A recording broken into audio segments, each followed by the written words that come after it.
America के उपराष्ट्रपति JD Vance का एक बयान खूब चर्चा में है। उन्होंने कहा था कि अमेरिका ही इजरायल का सबसे बड़ा और सबसे करीबी सहयोगी है।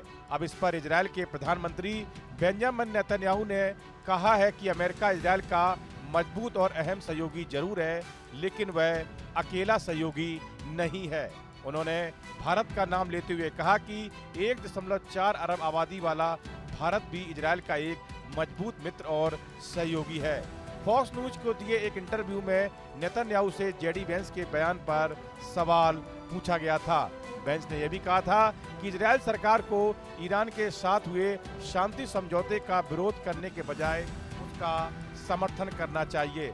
दरअसल अमेरिका और ईरान के बीच जो शांति समझौता हुआ है, उसको लेकर डोनाल्ड ट्रंप प्रशासन और इजरायल में गहरे मतभेद उभर कर सामने आए हैं। अमेरिका चाहता है कि इजरायल उसकी हर धौंस के सामने नतमस्तक रहे, लेकिन इजरायल के प्रधानमंत्री बेंजामिन नेतन्याहू ने न सिर्फ ऐसा मानने से इनकार कर दिया है, बल्कि स्पष्ट शब्दों में पूरे भरोसे के साथ कहा है कि वह चिंता न करें, भारत जैसा दोस्त उसके साथ मजबूती से खड़ा है। नेतन्याहू ने साफ किया कि व्हाइट हाउस के अलावा भी इजरायल के कई दोस्त हैं। उन्होंने तंज कसते हुए कहा कि हमारे पास कुछ दूसरे दोस्त भी हैं, जैसे कि छोटा सा देश भारत है। इसकी 1.4 अरब की आबादी है और वहां हमें जबरदस्त समर्थन मिलता है। नेतन्याहू ने आगे कहा कि उन्हें सोशल मीडिया पर भारत के लोगों से बहुत सारे सपोर्ट वाले मैसेज मिलते हैं। उन्होंने कहा, फेसबुक और दूसरी जगहों से मुझे लोगों का जबरदस्त सपोर्ट मिल रहा है और ऐसे कई और माध्यम भी हैं। भारत और इजरायल के रिश्ते लंबे समय से मजबूत रहे हैं। बेंजामिन नेतन्याहू और प्रधानमंत्री नरेंद्र मोदी के बीच भी अच्छी दोस्ती मानी जाती है।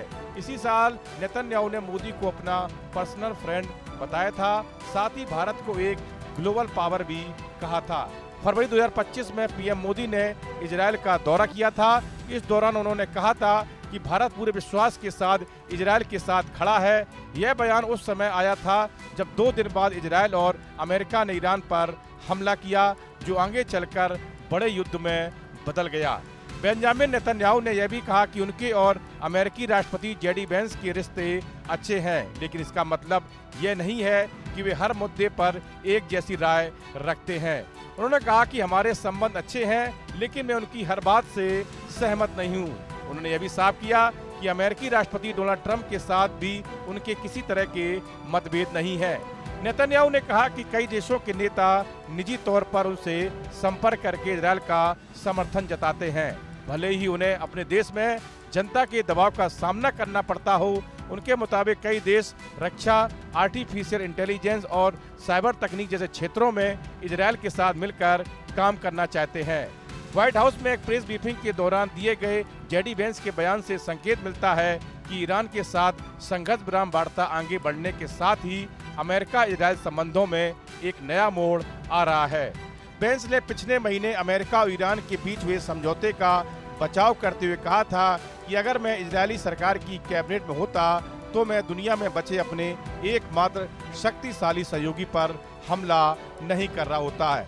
इस समझौते को युद्ध समाप्त करने की दिशा में एक बड़ी सफलता माना जा रहा है। अमेरिका और ईरान द्वारा हस्ताक्षरित इस समझौते में इजरायल को लेबनान से अपनी सेना वापस बुलाने का प्रावधान है, लेकिन कई युद्ध विराम घोषणाओं के बावजूद इजरायल ने इस मांग को स्वीकार नहीं किया है। रविवार को नेतन्याहू ने लेबनान पर इजरायल के रुख को स्पष्ट करते हुए एक बड़ा दावा किया। उन्होंने कहा कि दक्षिणी लेबनान के कुछ ईसाई गांवों ने खुद को इजरायल में शामिल होने का अनुरोध किया है, ताकि हिजबुल्लाह के चरमपंथियों से उनकी रक्षा की जा सके।